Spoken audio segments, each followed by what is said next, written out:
అడుగులు అడుగేసి అలకైనా అందంగుంది, అరచేతిని పట్టుకునే అదృష్టం అయింది.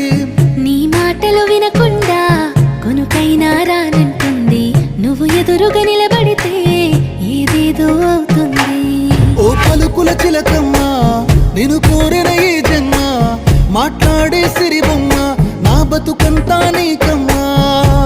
కుదురుగా నేనుండనులే నిన్ను కలిసే వరకు, కాలాన్ని ముందుకు తోయన